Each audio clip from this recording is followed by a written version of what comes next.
Good morning, good afternoon, good evening. However, wherever, whenever you're listening, this is the Root for Wisconsin show, episode 141, coming at you from the Riverwood Gallery Studio in De Pere, Wisconsin. I'm host producer Eric Fisher. Joining me this week, we've got Dylan Schritt. Dylan, college roommate. How you doing, buddy? I'm doing all right. How are you? Doing great. I'd say the old man, but the last time I did that, Justin joined, and Yeah, don't do that. Came out of the clouds. So I don't necessarily want to wish that upon anybody else in their ears, but if he joins, and I did throw the open invite out to the other members of our team. So if they join, they join. We'll see. I can rule out Secretary Shauna as of right now. She is busy with her tutoring gig. That is always subject to change, so maybe she'll join us a little bit later. Like I said, we'll see. It's an open invite to our podcast team. So, like I said, we'll see. In the meantime, though, a couple pieces of business we do have to address before we get into the episode here. First and foremost, got to thank our friends over at RPW Raging Pro Wrestling. February 10th at the Watering Hole in Green Bay. Potentially the last event at the Watering Hole for RPW. Tickets are available for that as we speak.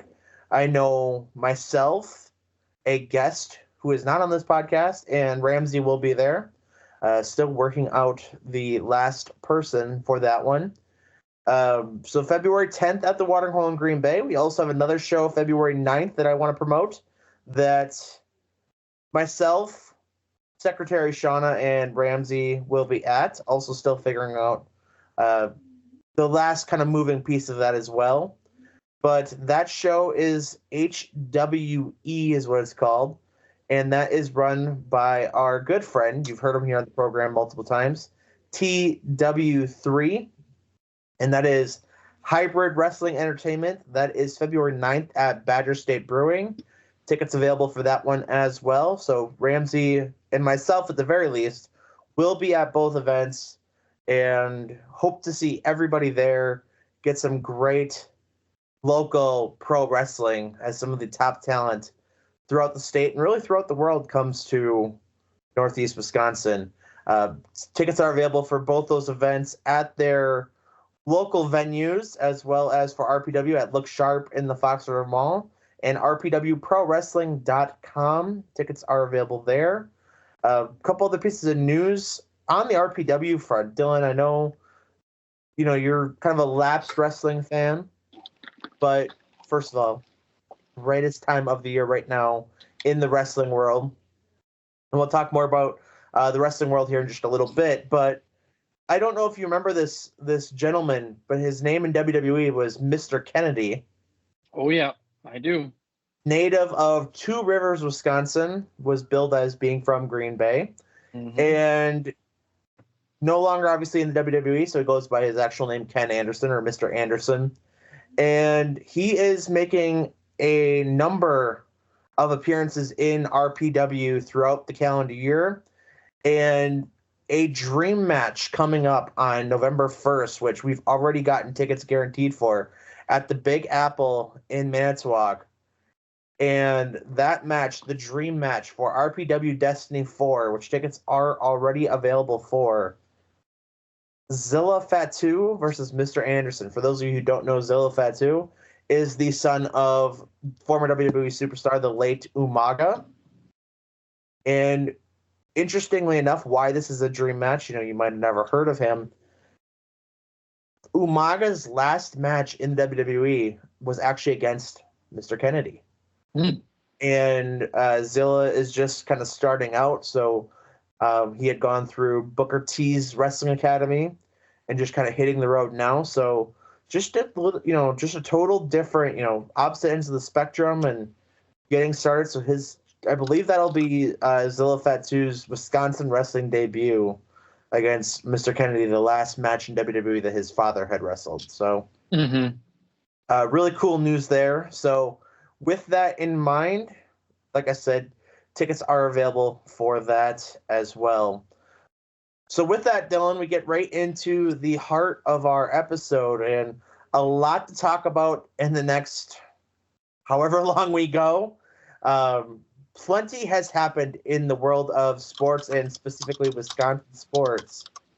And before we get into all of that, we have to talk about what we had rooted for over the last 2 weeks. We had the first ever TikTok episode last week, which I condensed about hour and a half, 2 hours, what we usually go, into a minute and a half. I was very proud of myself. Yeah. Which probably still was too long for some people, but that's neither here nor there. I'm not going to address that. But Nope. Dylan, what do you got for us? What's been going on in the last 2 weeks? Yeah, I guess I don't really know where to start. As far as rooting for, I mean, I'm going with Nina Senior Guard Ali Zebel making the McDonald's All-American team. We don't have many of those. Phenomenal, yeah. Mm-hmm. So I'll kind of fill in the gap there. Ali Zebel is a UConn commit. She's a senior at Nina High School. And Justin and I had talked to her about her, not to her, on our other show, the Back to the Roots show, exclusive to YouTube. So go to our YouTube channel at the Root for Wisconsin show on YouTube.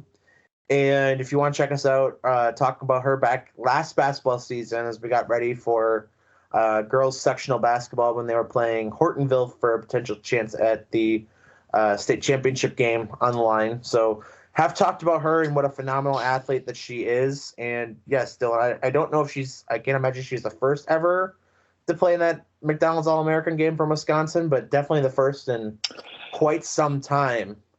No, I don't believe she is the first. No, she's definitely not the first.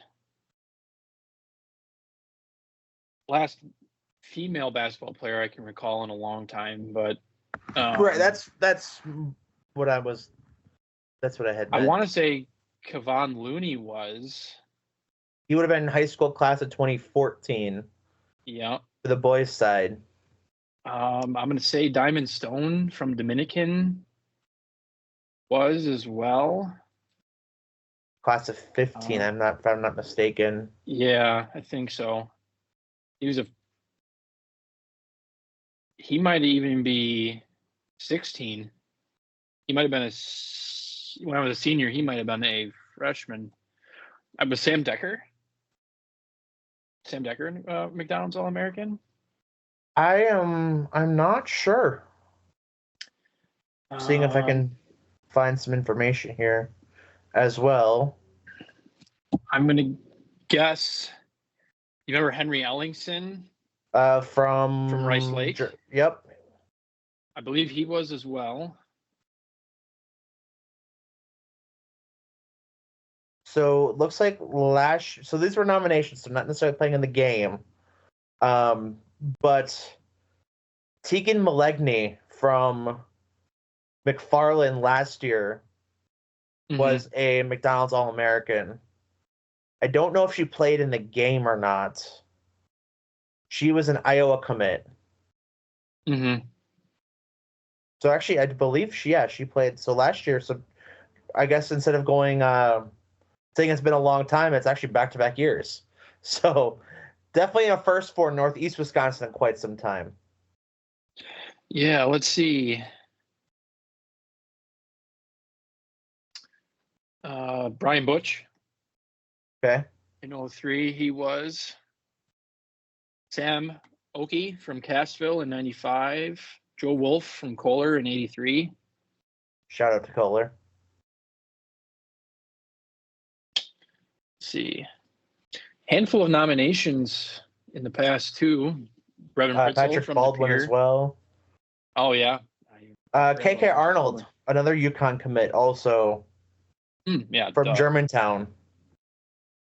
She was also a senior last year. Regardless, it's something that doesn't really happen to Wisconsin basketball players all that often. So, and especially not Northeast Wisconsin. So let's make that our focus. Yeah. Yes, a phenomenal accolade for her. I have not gotten a chance to see her play. I did see KK Arnold play at state last year, and she was a phenomenal talent, as did I.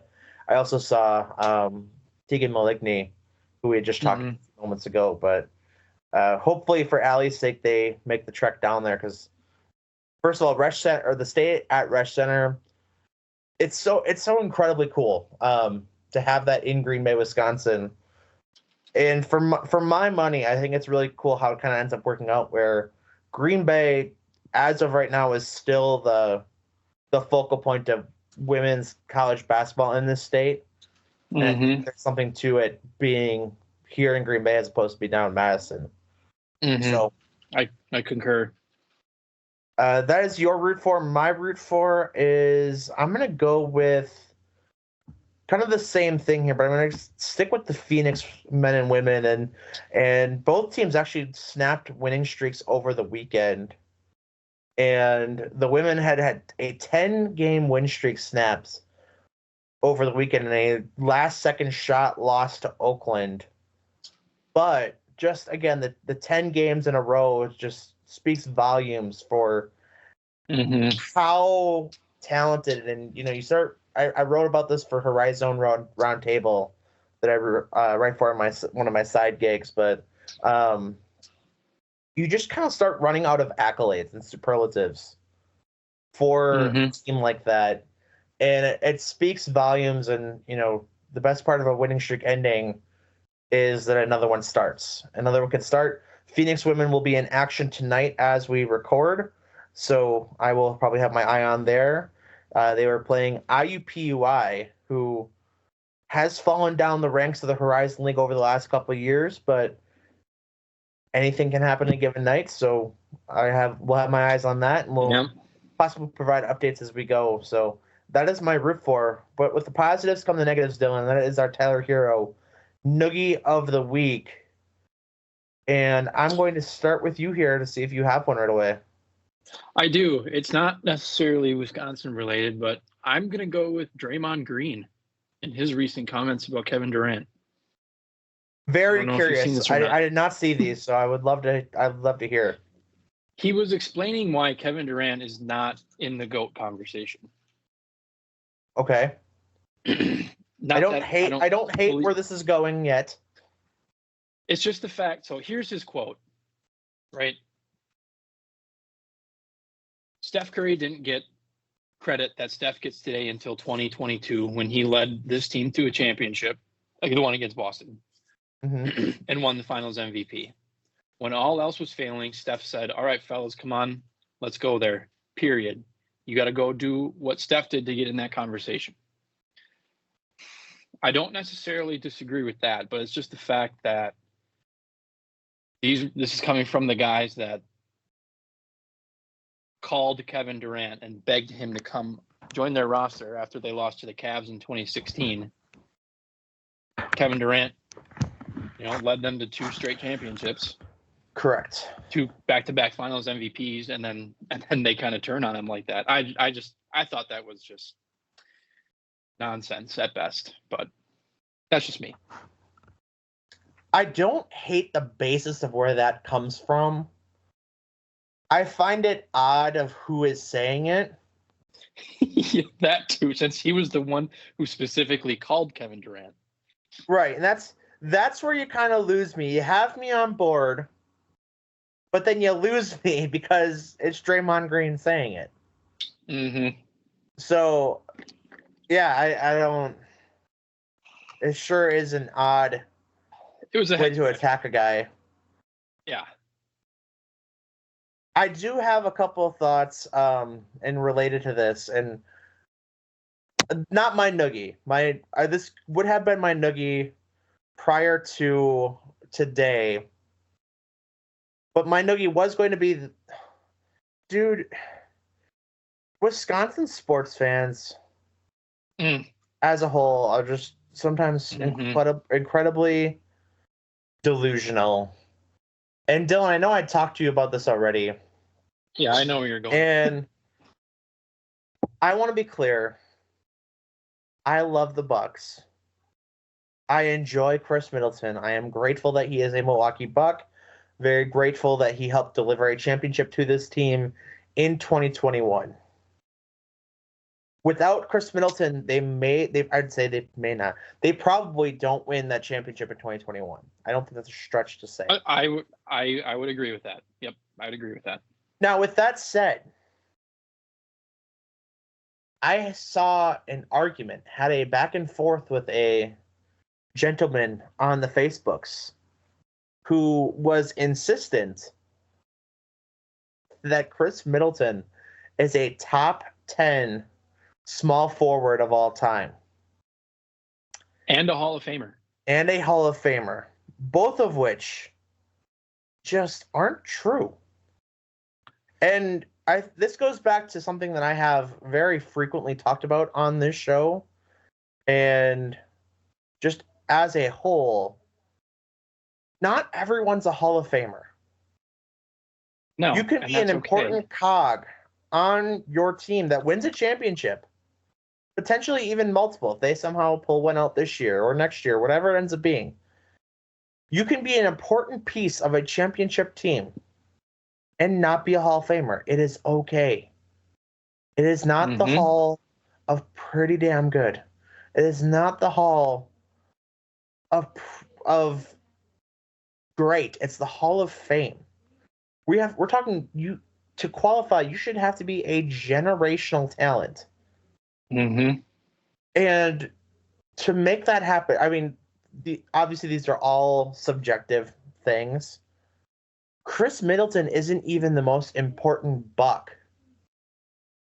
He's arguably maybe not even the second most important buck at any point.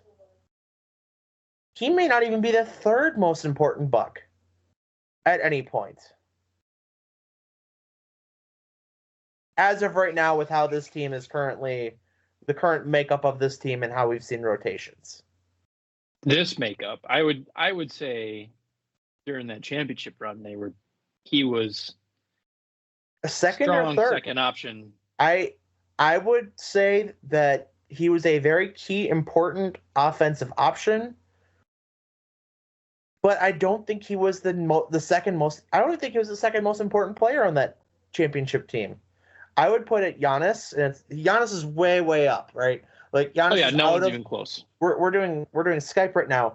My hand isn't even in picture. I'm doing actually my shadow is, so that's pretty cool. Yeah, I see that. That's good enough. But Giannis is so far and above. Mm-hmm. I would argue that Drew Holiday was much more important to that championship run than Chris Middleton was. I think you have an argument for that. So but that's what I'm saying is the fact that it's even up for debate, that's not clear cut, Chris Middleton, points to this conversation. Chris Middleton will probably have number 22 retired when he's done. He'll probably have his jersey up in the rafters, which probably a little bit of a stretch if we're being honest, but it's kind of the nature of the business, so I'm not going to criticize that. I'm okay with that. Yeah. I think Chris that's more Middleton, of a reward for loyalty. Sure. But Chris Middleton is not an NBA Hall of Famer as of right now. And he has some career to go. He has some years to change and sway that. I don't foresee it happening. But there is a path where it's possible. But to call He's got three Sorry, go ahead. Yeah, 3 All-Stars, averages 16 a game 17. per year? 17, okay, 17. 5 and 4, basically. But to call him a top 10 at that position, I don't think he's top 30 in that position. No, he might not be top 10 in that position right now that's currently in the league. He's definitely at the latter half of top 10 in the league currently.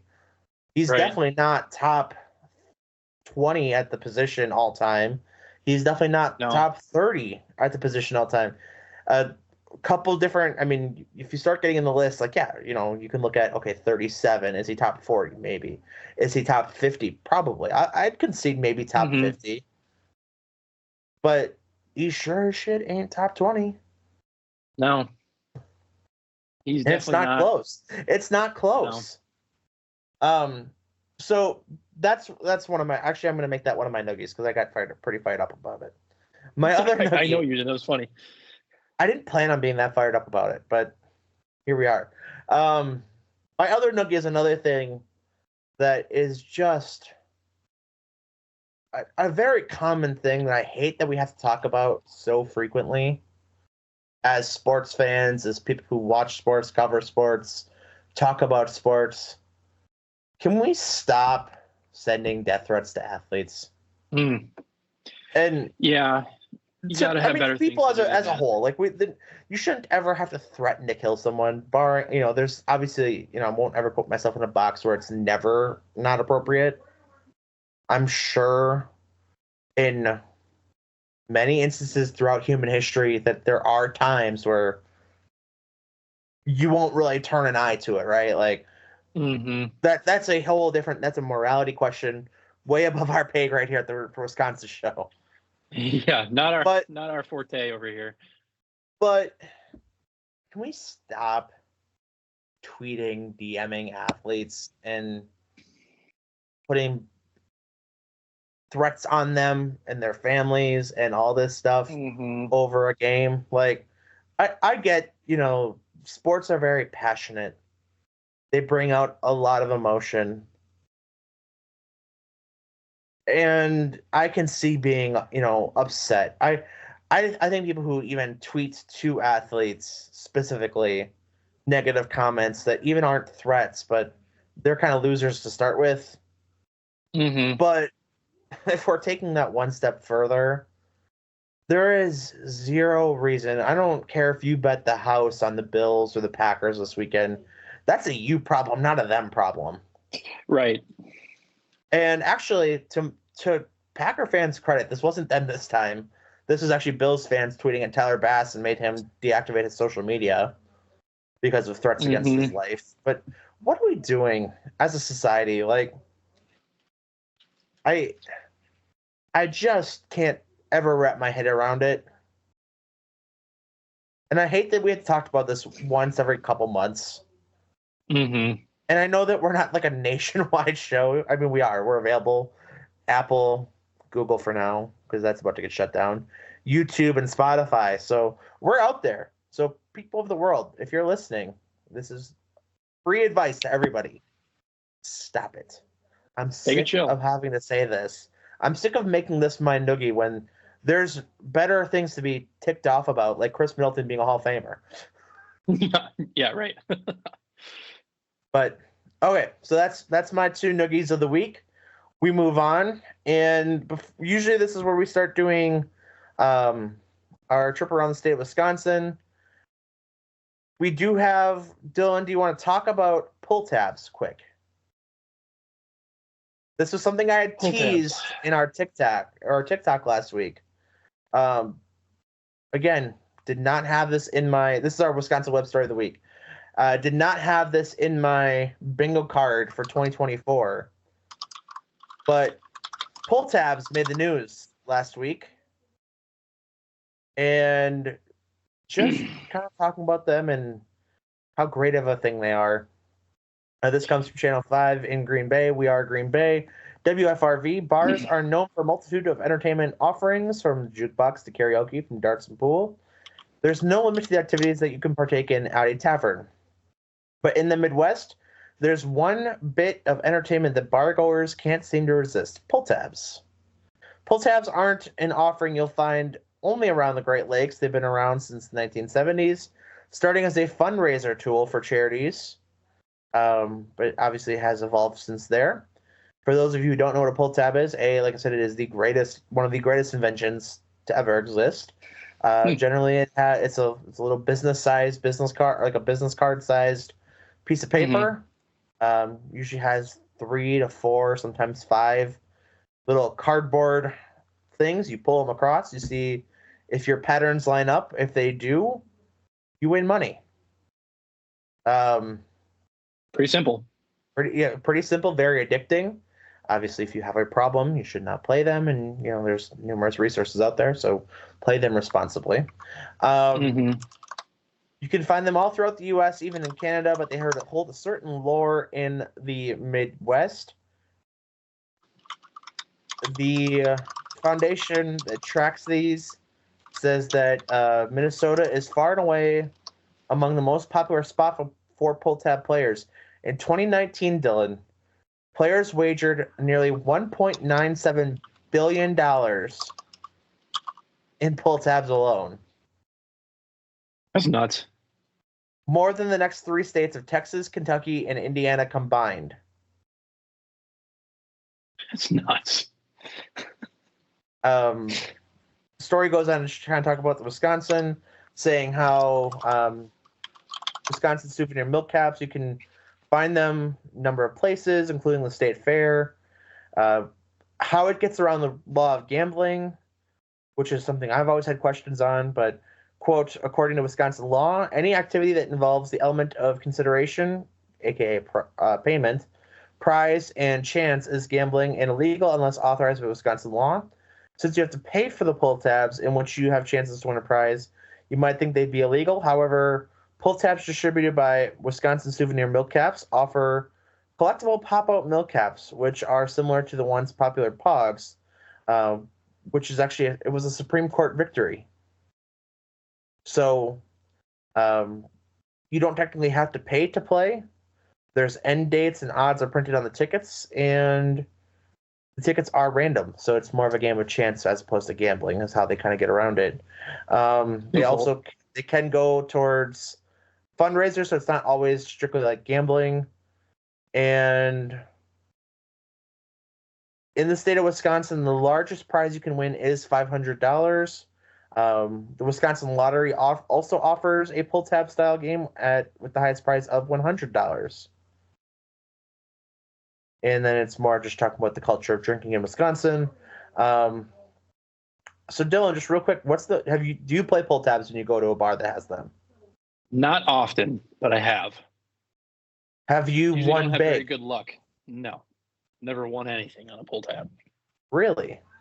Which is why I don't play them all that often. But I guess the two could probably, if I played them more, I probably would win more.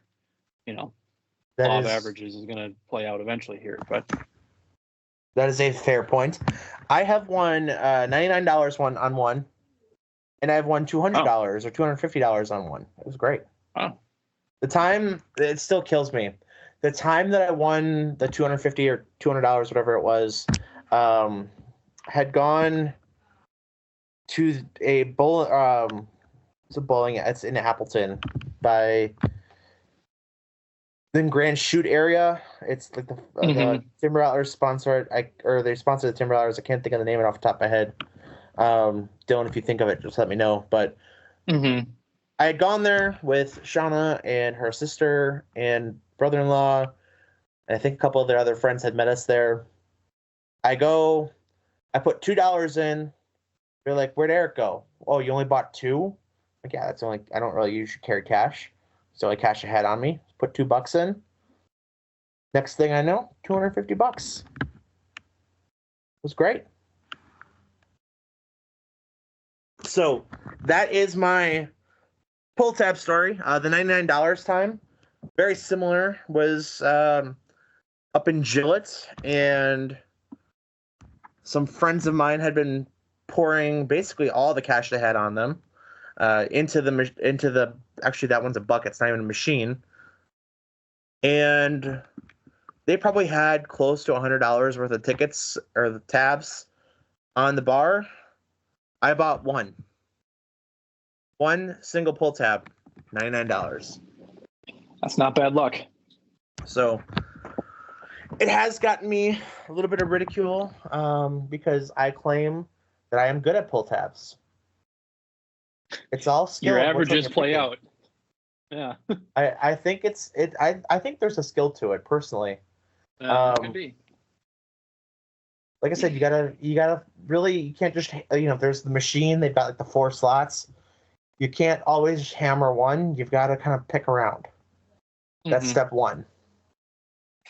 But anyway, so I appreciate your insight. That's what I do. That's what we do here on the show, Dylan. Getting into the world of sports, the business of sports has gotten very interesting as a whole in the last 4 or 5 days. And this is a really interesting discussion. Dylan and I had kind of started this, but we wanted to save it for the podcast. So with that in mind, no time like the present, Dylan. So 2 major TV deals had been announced within the last week. Mm-hmm. One, I am kind of lukewarm on, and one I am a monster fan of. The one that I am kind of lukewarm on, I can see it being very, very good, but I'm very curious on how the optics and how it's going to play out are going to be, is involving Major League Baseball, the NBA and NHL, specifically for the regional sports network of Bally Sports, which here in Wisconsin impacts the Brewers and Bucks broadcasts. Obviously, it's not every single broadcast, especially for the Bucks being as good as they are. They do have a lot of national TV games. Right. But the Brewers, I believe, end up having 100. Usually it's like 150 of their 162 games are on Bally Sports, if not more. And that's obviously a very significant amount for both Wisconsin sports fans and Brewers fans as a whole. So Bally Sports Wisconsin, or Bally Sports as a whole, for those of you maybe not keeping track with this, has been in the news quite a bit as they had gone bankrupt after being sold by Sinclair TV. And it left these MLB teams and NBA teams kind of in flux of where our game's going to go. We have contracts. Had gone through the bankruptcy courts and the federal courts and all the things that go with that. And as of, I believe it was Thursday or Friday of last week, we finally got some sort of resolution that Amazon is going to come in and has purchased the majority stake of Bally Sports. Diamond Sports is actually what it's technically called, and will take over the broadcasting rights. So I believe that the way this plays out, because it hasn't been finalized and approved by the FCC and all how that all has to go, the NBA as a whole likely won't see that change happen this NBA season. I believe the timeline for this to really change over is slated for the start of the MLB season towards the end of March. Now, where this, I think, is very positive is, A, it keeps the regionalized sports networks kind of, it's a little bit of on life support. It's not the true intention of how they were designed. If we look back to, especially for the Brewers' sake, for conversation, started with Fox Sports North, which then had an offshoot of Fox Sports Wisconsin, which then eventually would become Bally Sports Wisconsin. It keeps that alive as of right now and keeps a focus where Brewers fans, Bucks fans, and like Twins and Wild and Timberwolves fans, Minnesota, and I believe there's 11 or 16 different teams affected by this, or markets affected by this. Keeps them with a localized place to go for their sports content, which is great because here in Wisconsin we don't have like an NBC Sports Chicago like the Cubs have access to. We no longer, we don't have like a WGN, which isn't really the same that it used to be, but that's kind of how NBC Sports Chicago had started, and TBS was the Atlanta network for however long. So a lot of interesting sides to that. Like I said, a lot of positives there.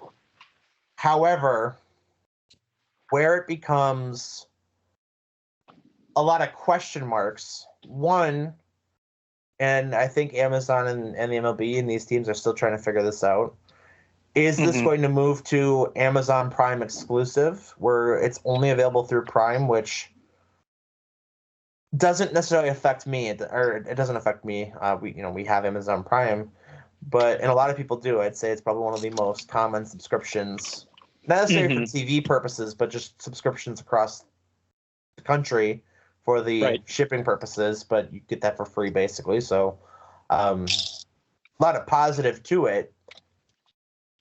We also don't know how it's going to impact, if it's going to be truly regional by then, if it does go exclusive to Amazon. How it kind of works now is when you have your TV provider, for my case, it's DirecTV Stream, whether it be Spectrum or Dish, DirecTV, whatever, kind of bases on your location. You get the closest one to you if you are subscribed to that package. And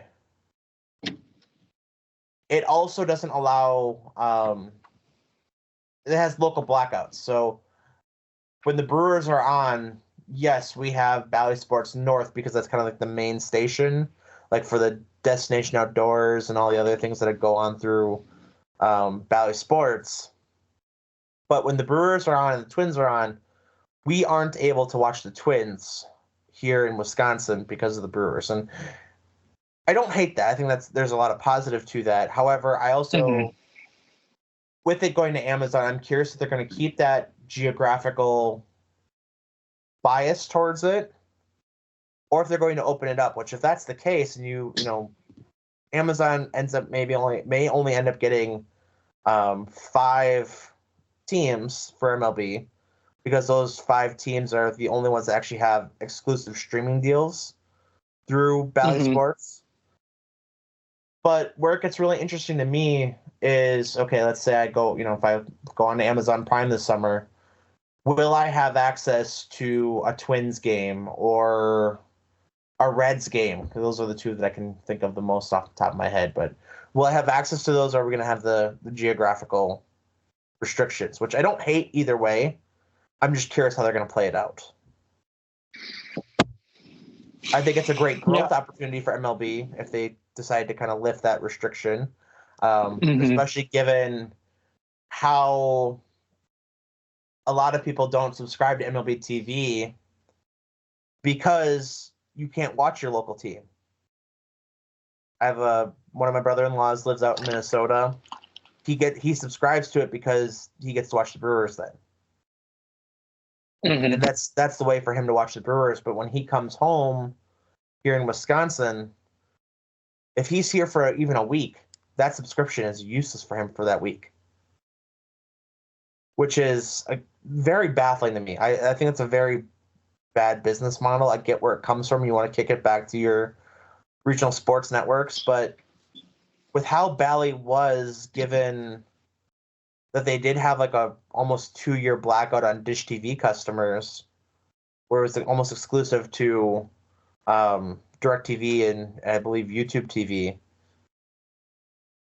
I think there's a lot of pressure on it to just kind of open up on Prime and not be as regionalized. What say you? I know you're not like a huge Brewer guy, but as this impacts the Bucks and possibly other NBA teams, what does Dylan think? I'm not entirely sure how this is going to play out yet, but I'm probably more reluctant on it than you. I don't like the thought of streaming services getting exclusive rights. But again, is this going to be exclusive?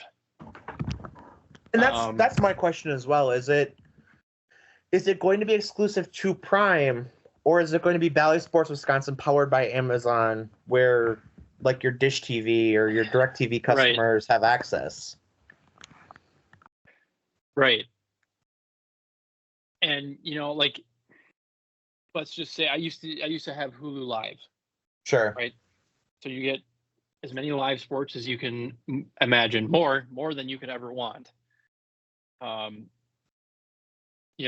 The Bucks games would be on there sometimes. Now that Prime is going to have the rights, is Hulu Live going to lose those rights? I don't know. My brother-in-law has YouTube TV. Same thing for sports. If he wants to watch a Bucks game, not that he would,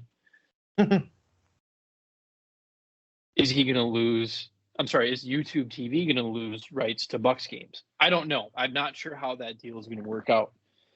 I don't want to see this go down that slippery slope of, well, you need 4 different streaming services to watch your teams. Right. I'm not confident that that's going to happen, but I'm not confident that it's not going to happen either. And I think that's a legitimate concern to it, and I think that's the great question. My understanding of it currently is this more or less impacts the people who would subscribe to Bally Sports Go or Bally Sports Plus, whatever it's called.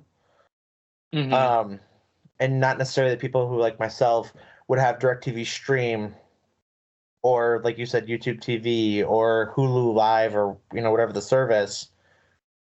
So I don't necessarily see that becoming the case. I think at least possibly for the first year, it may stay more or less the same. But it is in the hands of Amazon now, where, they bought it. They have a right to do whatever they want. And I do agree, that is a slippery slope, especially with the regionalized aspect. It's not like they're taking over ESPN or Fox Sports 1 or, whatever it is. So the flip side of this whole coin, and where it gets really interesting, is that as for myself, as a Brewers fan or as a Bucks fan, yes, do I already have Amazon Prime? So it doesn't affect me per se, but in theory it does, because am I going to have to only go to Amazon to be able to watch the game? How is that going to impact? I start thinking when you get into bar owners, and I'm sure somebody in the building at any given point probably has an Amazon Prime subscription. Just then that's the nature of how Amazon Prime is right now. But like you said, are all these customers of, DirecTV and Dish and Spectrum and your over-the-air cable providers, are you going to start losing more and more content to streaming only? Which is a perfect segue to the other piece of broadcast news that came out, and that is the WWE going to take what most people would say is their flagship show in Monday Night Raw, and in January 2025, moving that exclusively to Netflix. Now, I'm actually not even currently a Netflix customer. They pissed me off last year with their whole password sharing thing, even though I was the one paying for it, but I wasn't going to pay extra for people to be able to log in wherever they want to. So I started boycotting. I may have to go back to it. I might have to eat my words come next year. I don't want to, but we'll see. I'm not usually a big Monday Night Raw watcher. I'll watch it on occasion. I'm more of I'll read about it on Bleacher Report kind of guy, and I'll watch the premium live events, which pay-per-views. So it's this one's the one that intrigues me the most, and I think ends up having a lot more positives than negatives to it. I just want to add something to that real quick before you get into it. Sure. I'm just looking at this article here by Huddle Up. It starts off by saying WWE's flagship program, Raw, will be on the streaming service next year. The next paragraph, it goes into talking about the logistics of the deal, $5 billion over 10 years. Good amount of money. It's a record-breaking. That's a record-breaking. That's why this is so important. Like, if you're not a wrestling fan, it means nothing to you. It's not if you're not a wrestling fan, you're not going to go to Netflix and watch it. If you are a wrestling fan, if you're a Netflix, whatever. This isn't necessarily about the wrestling world, which we could talk about for hours too. This is about the fact that $5 billion over the course of 10 years, which is a record-breaking contract for live sports. Where I think the WWE's last TV deal, which was with Fox, I believe was $234 million over 5 years. Yeah, I'm not sure.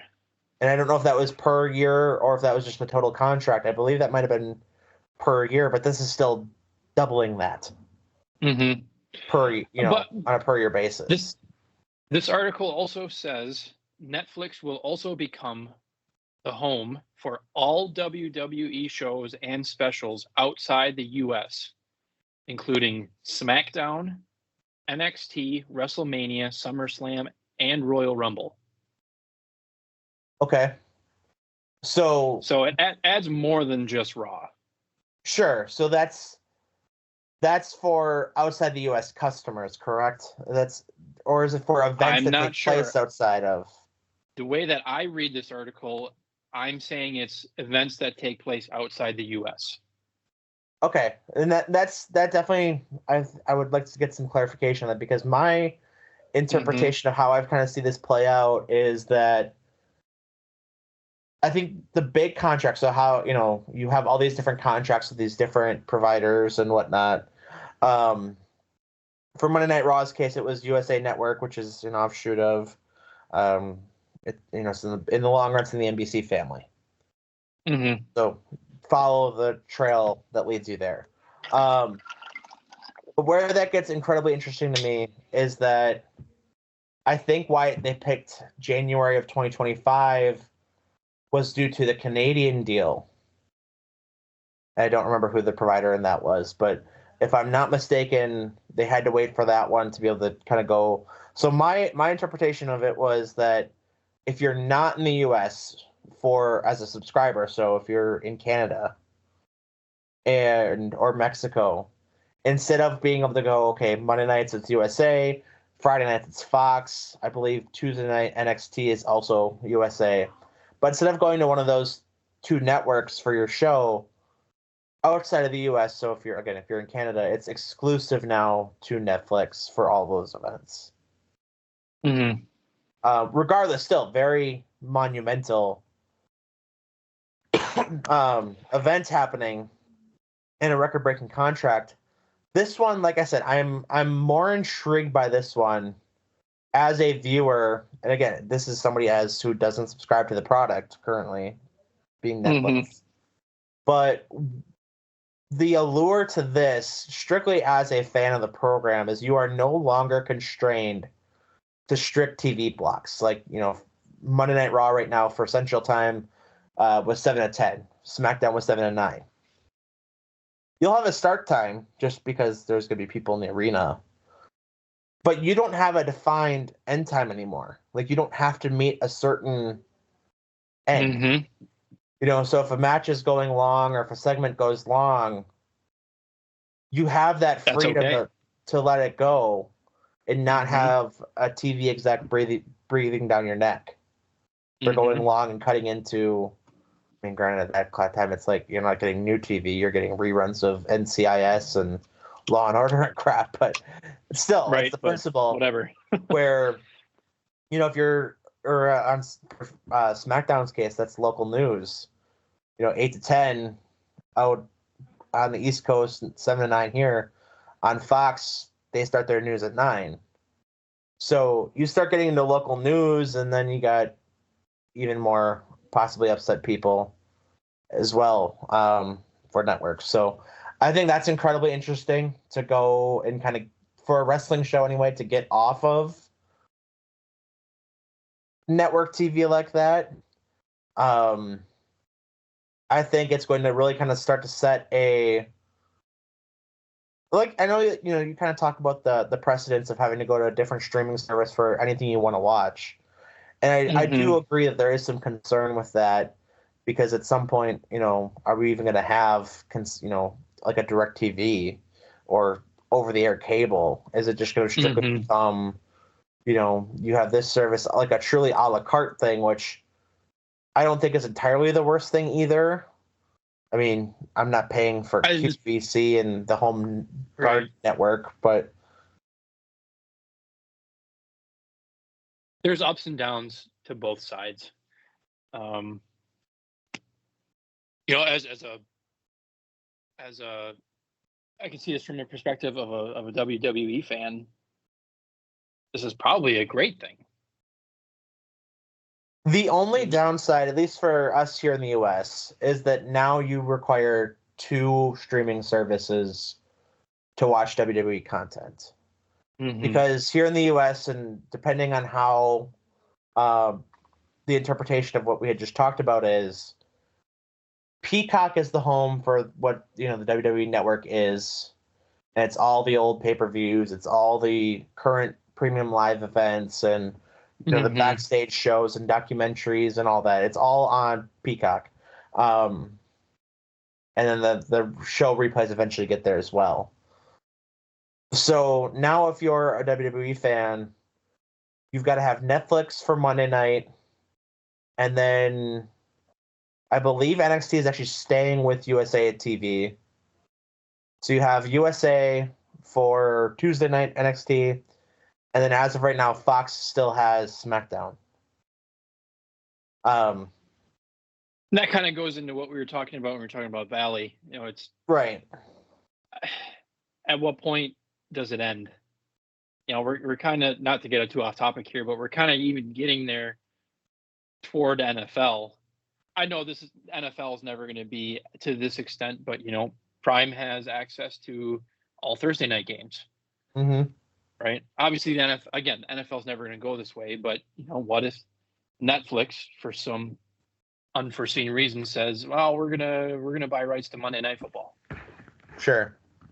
It's kind of just treading down that road. Obviously, again, NFL's not going to do it. They generate way too much money on cable, like you and I talked about earlier this week. But it's getting that way. Obviously, wrestling is getting that way. Sure. And that, from a consumer perspective, that's a little concerning. The interesting, and I said this yesterday too, I think the only caveat to this and where it becomes kind of back to the center, back to the mean, is that a lot of these services, the majority, I would say the total majority already have, but it's not like it's an obscure kind of one-off subscription.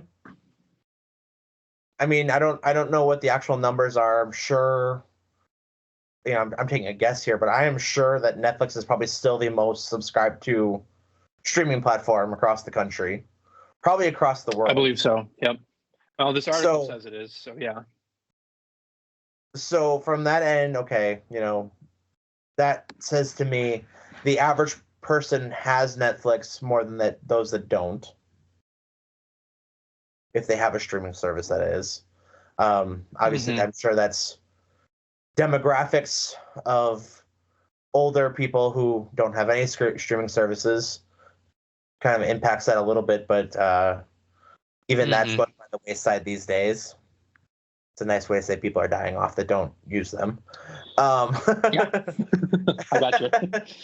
But kind of to that end, though, like I said, so most people have Netflix. The average person probably also has Prime. Again, mostly for the shopping element of it and the free shipping and stuff. But there is enough programming on Prime TV where it can be, that's like a huge bonus. You probably can justify it with the shipping cost alone. So as long as, it kind of stays within that realm, I know a lot of Wisconsin sports fans this year have been pissed off about games going to Peacock, like occasional Badger football games, Badger basketball games going to Peacock. Mm-hmm.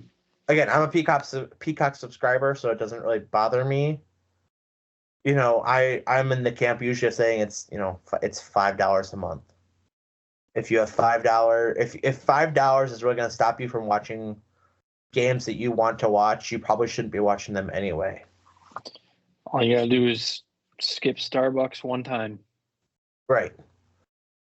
So yeah, that's not a huge thing to me, but I know it's also a very common complaint, like you said, is, okay, now I have to go to Peacock for this game, or I have to go to, when you get into basketball season, okay, now I have to have BTN Plus for some of the non-conference games. There is the question of where does it end? And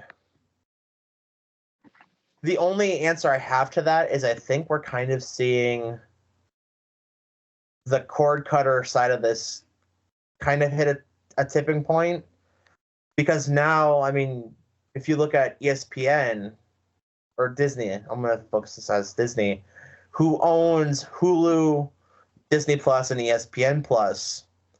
You can bundle them into one subscription, but even now we're seeing beta versions of, I believe it's Hulu, or excuse me, of Disney Plus, having that all there, having the Hulu library on Disney Plus. So technically speaking, Hulu might become a thing of the past before too long. ESPN Plus may just all umbrella it, which I don't think is a terrible idea. I think we're going to start seeing less streaming subscriptions rather than more. I don't think we're going to see, really, I can't really fathom any new ones popping up at this point, especially when you kind of work into, the vast majority of American media is all owned by like 5 or 6 companies. Right. So, the one company I'm surprised didn't jump on this right away was Apple TV. Well, Apple TV is kind of is really in a weird spot, right? I mean, obviously, phone subscribers, you either have Apple or you have Android. So that's kind of where we're at as a country right now, and as a world as a whole. There's not really a whole lot of the flip phones. Almost every phone, there is still some quote unquote dumb phones, but the overwhelming vast majority of phones are a smartphone with one of those 2 operating systems. But Apple TV is really in an interesting spot where they have soccer. I believe they have their exclusive rights of MLS. But beyond that, they have had occasional MLB games. They usually have one a week, exclusive to Apple. They have a decent amount of golf. Sure. So, and they are starting to dabble in the college basketball world as well. Right, and that's what I was going to say ESPN. Is with the conference realignments that we're seeing, with everybody either jumping basically to the SEC or the Big Ten right now, where the Pac-12 has basically gone completely irrelevant and basically doesn't exist after, I would say, I think May or June, when the spring sports season wraps up here, with all these teams going leaving. Down the same route too. The Pac-10 is Pac-12, same thing. Oh yeah. But where that's going to be is, I believe Apple had offered to basically make a Pac-12 network, kind of like how the Big Ten network is now, and how ESPN's kind of made, and Fox runs Big Ten network. They're kind of like the if you go through probably about 6 degrees of Kevin Bacon, you'll eventually find that it's owned by Fox. But to that end, ESPN has the SEC, which is also then Disney, but they have SEC network. So you have the 2 major conferences have their own channel. I believe the ACC has something, but I don't really. I believe the ACC has the ACC network. Sure, and I don't off the top of my head know who is behind that one, but I believe that's also ESPN, but I don't know that for a fact. But it's only a amount of time before I think Paramount might get in the game a little bit more, because, they have CBS Sports, but they really don't have an exclusive contract anymore, especially, I believe the Big Ten is going to be doing more there, and the SEC is going almost exclusive to ESPN. But yeah, it's definitely going to be an interesting timeline here. But definitely things that need to be talked about and need to be monitored. So WWE going to Netflix, the Brewers and Bucks down the road here with Bally Sports in some capacity will be on Amazon. We will update that as it comes along, but again, definitely worth monitoring for now. Which ties us back into the real world of sports. So if you're bored of us hearing talking about TV contracts, we're back to normal sports. We'll start off with the Milwaukee Brewers, who made one move finally, and actually I think it's a very defining move for this offseason. Uh, as of yesterday, so actually 2 days ago now as we record or release this, but as of yesterday, we see a very interesting pickup by the Milwaukee Brewers, and that's Rhys Hoskins, formerly of the Philadelphia Phillies, becoming a Milwaukee Brewer.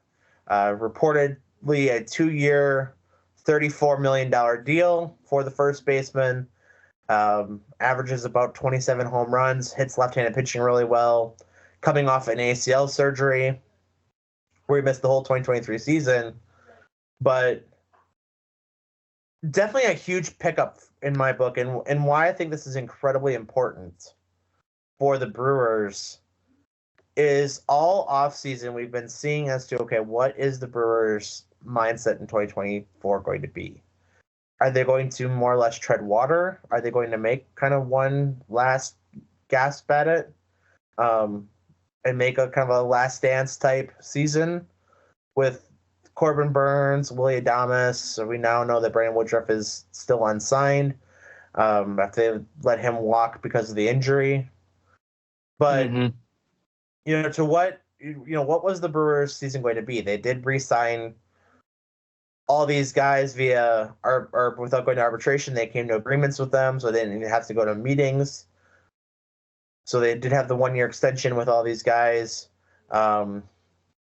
Woodruff and Adames Burns and Adames were really the only two that had their last year of arbitration eligibility here. So after this season, they're no longer under club control. So that's why it's kind of like the one last season or the last dance type season with 2 of your better players. But what this does, like I said, it finally sets a defined path as to what this team is going to be doing this season or what the intention of this season is. And to me, that says, hey, we're spending $34 million on a guy to hit home runs at AmFam. We're still in this. The other news kind of coming out of yesterday, it was non-news, but it was the report that the Brewers weren't looking to trade at Willie Adames, even though they did the 1-year extension. They aren't going to be trading him this offseason. So that leads into the direct news of the Rhys Hoskins signing. So, like I said, it really seems like at least one more year of going to make a run at it. And I think it's a pretty damn good signing to kind of start off and make as your move. Right. So that is my take on the thing. I know you're not a huge baseball fan, so I want to ask Dylan, have you even heard of Rhys Hoskins? No, I haven't. I watch baseball for I don't want to say aesthetics, but I'm not hardcore into it. I just like to watch baseball. Well, let me like to be entertained. Dylan, it's a smart person's game. If you can't wrap your mind around it, it's not for you. I can wrap my mind about it. I just have chosen not to yet, but I'm working on it. Well, like I said, 27 home runs a year for every season he's had. The full season, which the 2020 season, I believe, I don't, that was the COVID shortened year. I don't remember the exact stats were because it was only 60 games. But 2022, the season that Philadelphia made the World Series run, he also did lead the team in doubles and I believe hits. So lots of positives there for the big bat the Brewers brought in. Again, $34 million is a lot for a potentially 1-year deal. It's 2 years, 34. There's I believe a player option at the end of this season, so it could end up being like 1 for 17, but that's still a pretty healthy contract for a 1-year deal. Like I said, one that I'm definitely excited about, and like I said, definitely sets an expectation going into it of, yep, we're running it back again this season. and Mm-hmm. honestly, to expect possibly more moves yet. Time will tell. All right, staying in the city of Milwaukee, the one that I think you're most excited about, or at least knowledgeable about, the Milwaukee Bucks have had a wild, probably now 30 hours. And in Yeah. that 30-hour window, they had decided to fire Adrian Griffin, who was 30 and had a 30-13 record. Last night, initially reported by CNN sports outlets that they had agreed to terms with Doc Rivers to be the new head coach. So, uh, interim head coach Scott Prunty did not get a game out of it. Feel a little bit bad for the guy, but it is what it Yeah. is. Yep. And then later reported last night that had not come to the case. That the Bucks were talking to Doc, but had not agreed to a deal, which then became official a little bit later this afternoon. Today, probably about 12 hours later, becomes official, as reported by Adrian Wojnarowski and ESPN, and basically everybody else besides CNN Sports. Mm-hmm. So, Dylan, I'm going to ask you some questions here. One, initially, what did you think about the move on from Adrian Griffin within not even or just over the first half of the season? From the perspective of the fact that we were 30-13, second in the East, I believe that's second in the league right now. And if I'm not mistaken, I believe we have the number one offense in the league. Could be wrong. Don't quote me. Believe we do though. It's tough to swallow, and it's confusing. But at the same time, Adrian Griffin was hired because of his defense, or not. I should say his defense, but his mentality on defense. Right? He in the interview that he had before he was hired, Bucks upper management was impressed with his potential for a defensive scheme. Sure. I believe we as in the Bucks, I think we had the fourth best defense in the league last year, and now as the current standings in the league are for this season, I think we're down to 22, which has been extremely disappointing. We've lost some close games because of how poor the defense has been this year. So at Giving up the that perspective, 25th, excuse me, giving up the 24th most points per game. right? It's not where you won't want to come off of the fourth best defense in the league. Again, I believe it was the fourth best last season. That's a heck of a drop. And it's disappointing. And I get they kind of retooled. You got rid of arguably the best wing defender in the game right now in Drew Holiday and replaced him with Damian Lillard, who is obviously as explosive as it gets from an offensive perspective, but leaves a little bit to be desired on the defensive end. So Adrian Griffin was handicapped there, so to say. But when he was mainly hired for his defensive prowess, and the team has plummeted on that side of the ball, it does make sense. Sure. I've also seen reports that the locker room wasn't real confident in him, and at that point, it does make sense to move on. Yeah. So with that, I guess I want to ask you your opinion on this because I can see both sides of the coin. So I'm going to ask you this question. I might have some comments on it myself, but to what extent do you think that an NBA head coach actually has on a team?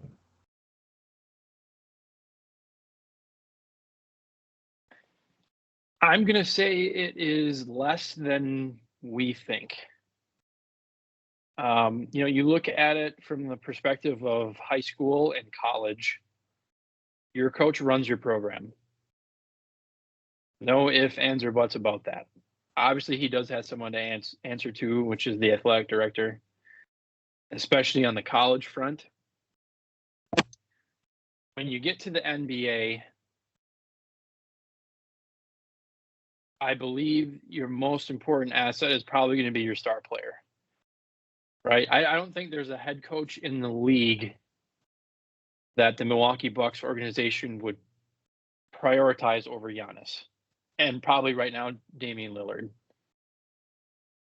So, it's no different than, not to bring these guys up, but the Lakers. Who are they gonna? If LeBron and Ham are button heads, who are they gonna pick? Right? Mm-hmm. They're gonna can Ham almost instantly. So if Adrian Griffin loses that locker room, they're not going to retool the locker room. They're going to make a change at the head coach. You're not going to get rid of Giannis because him and Adrian Griffin don't get along. You're not going to get rid of Damian Lillard, who you just traded, Drew Holiday and some first round picks for, because he's not getting along with Adrian Griffin. You're going to retool at head coach rather than revamp the locker room. So with that in mind, I guess, a lot of different varying thoughts on hiring Doc Rivers. What does hiring a coach of that magnitude do then? What can fans expect to change over the course of the next half of the season?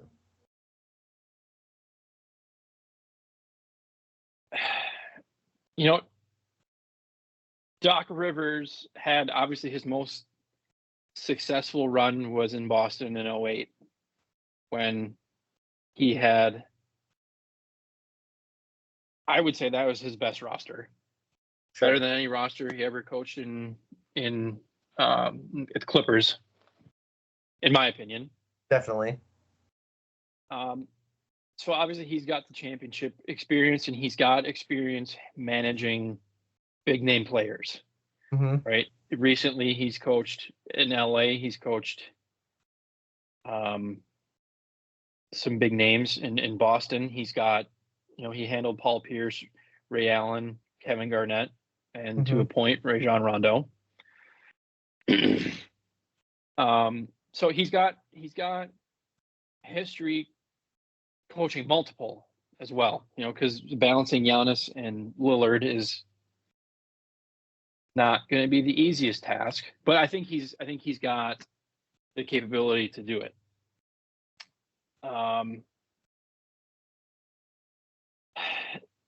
Does this also go back to Rivers' history in Milwaukee? Obviously, he did play for Marquette.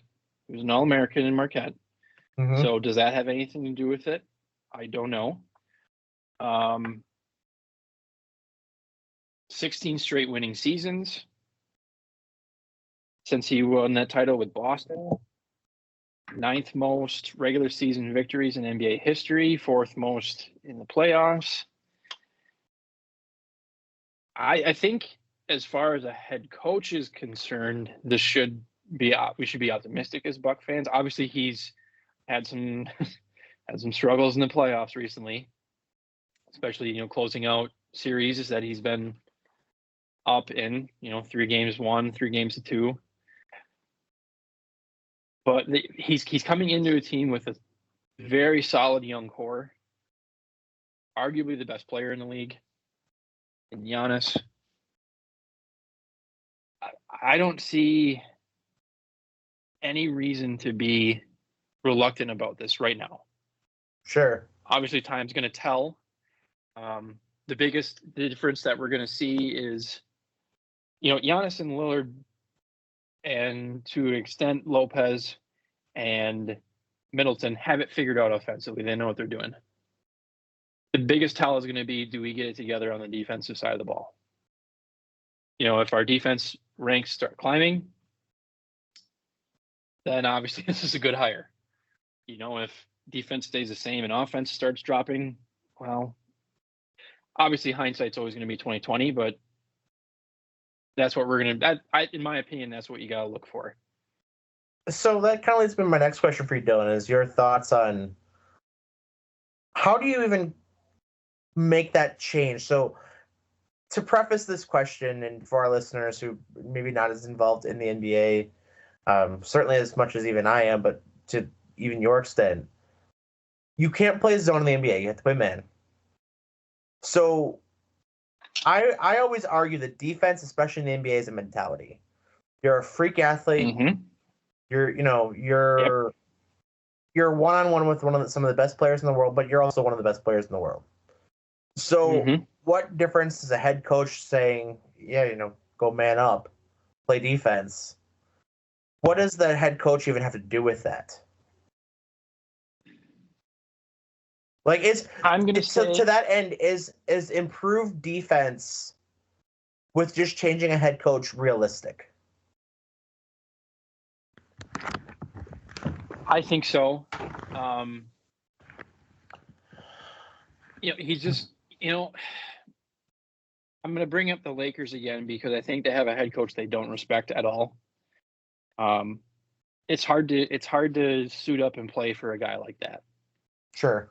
But you got a coach like Doc Rivers, who is a highly respected coach in the NBA. He's going to be able to light that fire underneath these guys and get them going on the defensive end, because it is a mentality. I mean, these are some of the best athletes in the world. If they want to play defense, they're going to play defense.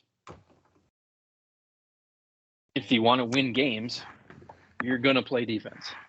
And I think Doc Rivers has the ability here to push these guys and make them play defense. It's a whole different ballgame coaching, grown men like this, because, how do you look Giannis in the eye and boss him around when he knows he's one of, if not the best player in the world right now? But Doc Rivers might have the testicular fortitude to say, you're going to play defense or you're not going to play defense, if you know what I'm saying. If you don't want to play defense, you can watch. Sure. I don't think you're going to bench Giannis, right? He's generally not the problem on the defensive end. But you get what I'm saying. You get what I'm sure, absolutely. Here. So, as far as the, maybe not even the Lillards, because you're not going to want to bench him, but any of the other guys, you're going to say, play defense or watch, man. Your choice. That's how I see it changing. But again, time will tell. So I'm gonna give some thoughts here as well. Great answers, by the way. Excellent insight. Thank you.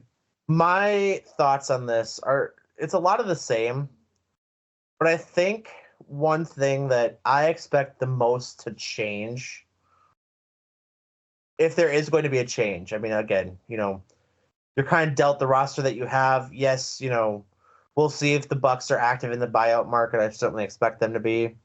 There's not really a whole lot of financial room for them to be active at the trade deadline per se.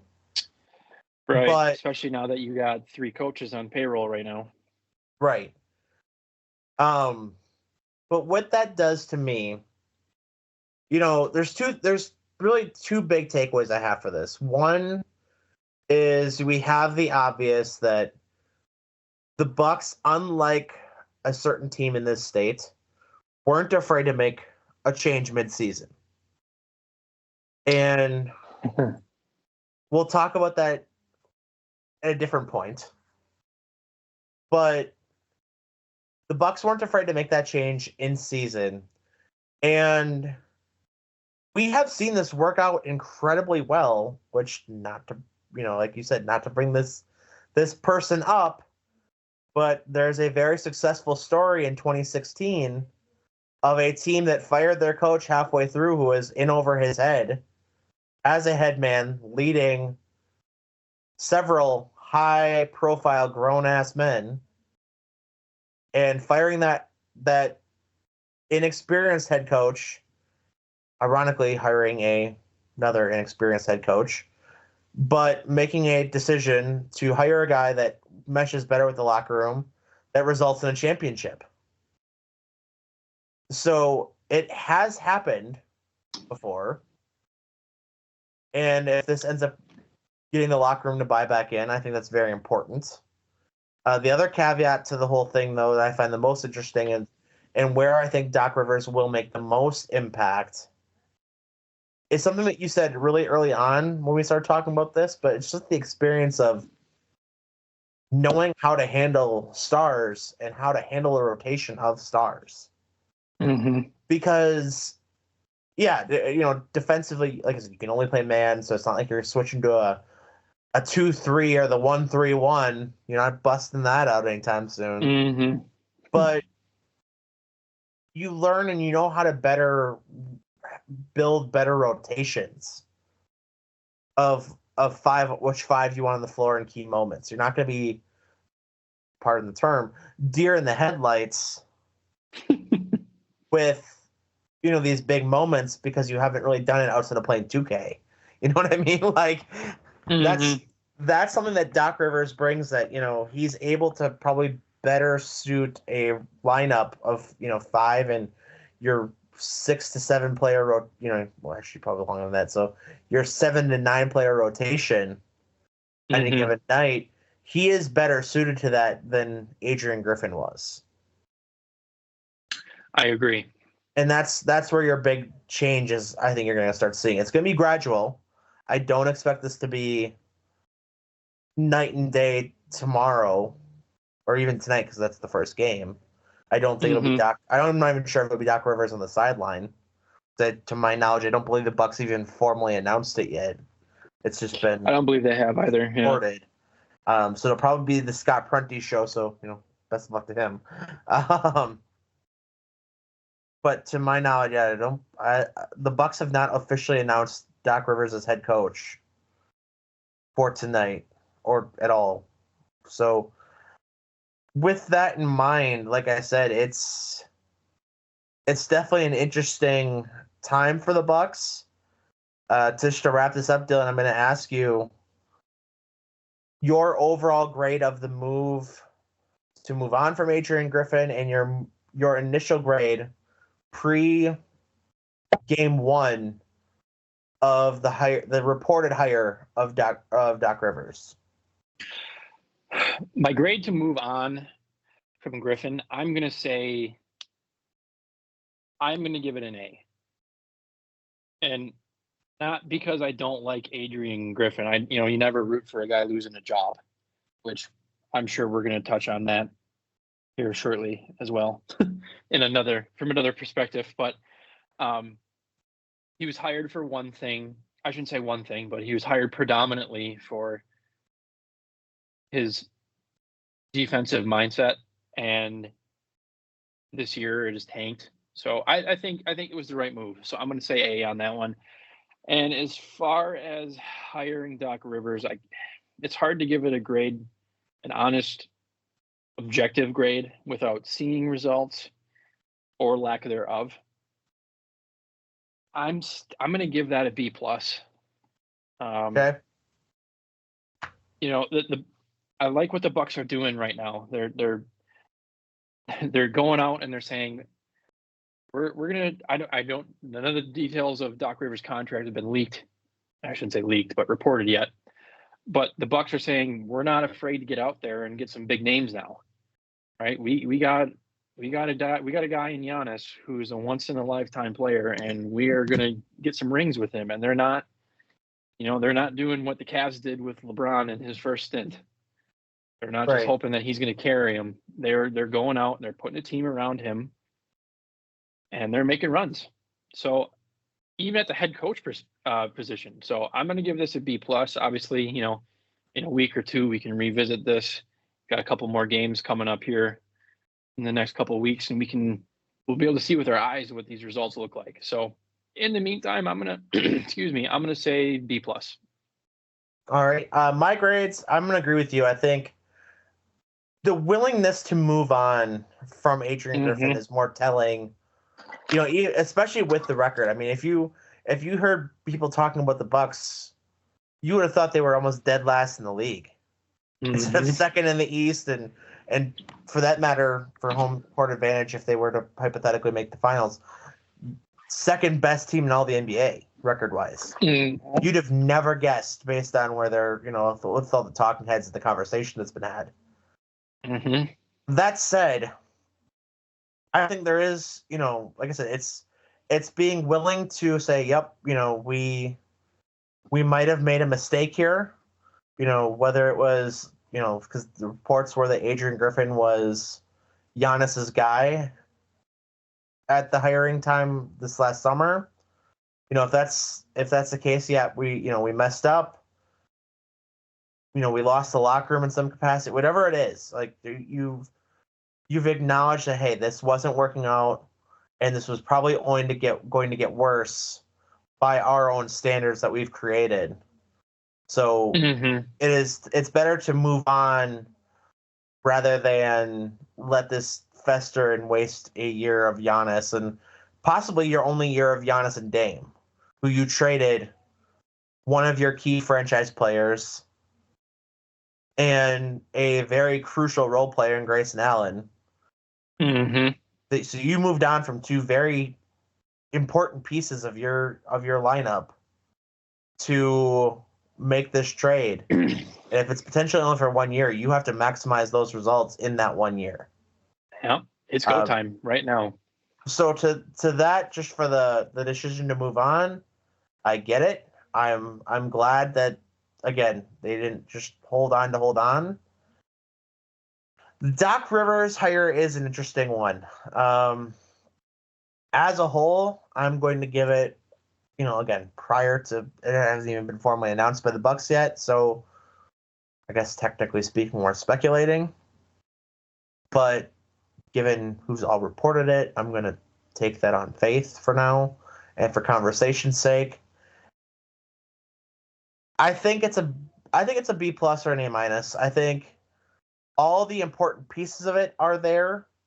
You look at, again, a guy who has meaning to the city of Milwaukee, who has something, you can point back to, like, yeah, this is a guy who probably had some great times here as a player, that Milwaukee might mean something to him as a person, as well as he means something to this city as being a, like you said, it's an All-American.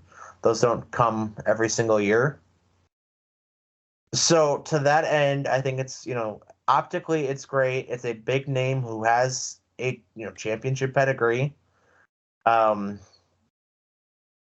Say what you will about those playoff meltdowns. He's also had some pieces that were prone to meltdowns other places. Yeah. So it might, bold take, may not be a Doc Rivers problem. May not be 100% a Doc Rivers problem. Right. So very, very intriguing as to what ends up happening from here. And as with that end, what the Bucks plan to do at that buyout, with the buyouts and with the trade deadline, how active they're going to be. Like you said, they do have now 3 head coaches on the payroll. Technically, that doesn't go towards luxury tax and stuff like that. Helps having Jimmy Haslam as another investor to pay 3 head coaches all at once. Yeah. Reportedly, 3 head coaches. Yeah, I don't hate it. I'm intrigued by it. I think given available names out there at this moment, it's probably the best name and best coaching pedigree that was out there. You start kind of getting into, okay, what about Mark Jackson?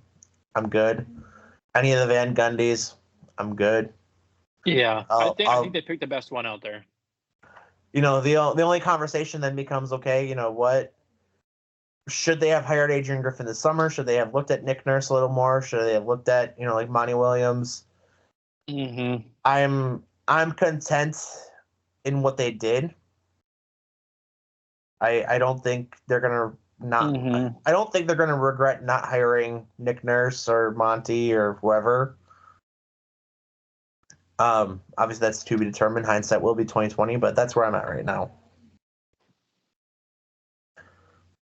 All right. Well, with that in mind, we move on, and this is normally where we would talk about the Packers.